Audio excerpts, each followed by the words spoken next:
మహాలయ పక్షంలో మన కడగండ్లను తీర్చి తిరిగి పైలోకానికి వెళ్లి మన పూర్వీకులను స్మరించుకుంటూ కృతజ్ఞతా సమర్పణ చేయటం ఎంతో శ్రేష్టమని ఆధ్యాత్మికవేత్త గోపరాజు కృష్ణమోహన్ పేర్కొన్నారు. తల్లిదండ్రులకి అన్నం పెట్టనటువంటి పరిస్థితిలోని పెద్దలను గౌరవించాలనే ఉద్దేశంతో చిన్న వయసులో అయినా సరే వ్యాసం రామ్మోహన్ గారు, వారి భార్య సరోజిని గారు అమ్మాయి అడబాల శిరీష భర్త స్వరూప్ గారు వీళ్ళు అమెరికాలో ఉంటారు.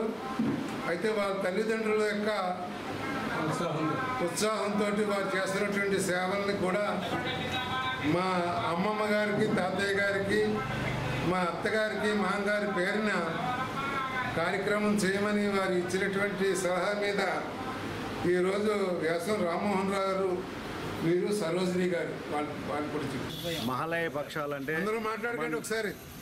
మన పితృదేవతలకి వాళ్ళ రుణాన్ని ఉంచుకోవడం కోసం మనం ఏదో కొంత ఫలం పుష్పంతో మనకు వచ్చిన దానం చేయడం.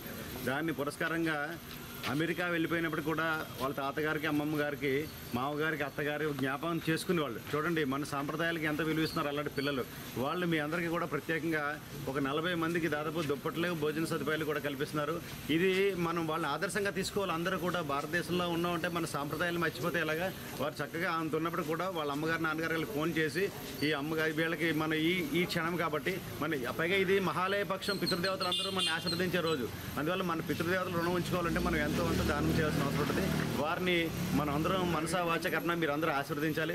మనం కాకపోయినా వాళ్ళ పితృదేవతలు తప్పకుండా వాళ్ళు ఆశీర్వదించి మంచి అభివృద్ధి పదంలో ఉంటారు. శుభం. మాతృ పూజగా ఎవరైతే అన్నాలతో ఆర్తుగా ఉన్నారో వాళ్ళ వృద్ధ మహిళలకు ఇవ్వడం కూడా రోజు జరిగేటువంటి మహిళాపక్షం. అయితే ఈ మహిళాపక్ష విశేషం ఏంటంటే ఎప్పుడైనా ఎవరైనా ఏ కర్మలు చేయలేకపోయినా, ఆ తద్దినాలు తిథులు పెట్టలేకపోయినా, ఆ అన్ని దోషాలు, ఎందుకంటే ఆ దోష ఫలం పుణ్యం ఎంతో, పాపం కూడా నాణ్యానికి రెండో వైపు. అందుకని ఆ పాప ఫలం అంతకన్నా ఉండడం కోసం ఈ మహాలయ పక్షం ఏదైతే ఉందో అది అమావాస్య నాటి లోపుగా చేసినా సరే వాళ్ళ తిథి ప్రకారం, తిథులు తెలియవు కొంతమందికి, వాళ్ళ డేట్ ఎప్పుడో తెలియదు. అలాంటప్పుడు ఈ అమావాస్య లోపుగా చేసేటువంటిది ఆ పూర్ణ ఫలం, పూర్ణం భావేత్ అన్నట్టుగా మహాన్యాస పూజ శివుడికి, ఆ పరమేశ్వరుడికి ఎంత ముఖ్యమైనటువంటి ఫలం ఇస్తుందో ఈ మహాలయ యొక్క ఈ సంస్కార దాన ధర్మాలు అంత విశేష ఫలాన్ని ఇస్తాయి.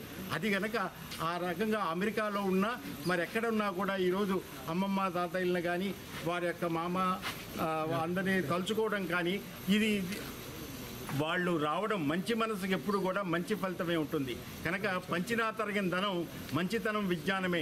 ఆ మంచితనాన్ని పంచుతూ మన మంచి సంస్కారాలుగా ఏదైతే మహాలయపక్షంలో పితృదేవతకి ఇస్తున్నారో అది పూర్ణం భవేత్ అనుకుంటూ సమస్త లోకా సమస్త సుఖినో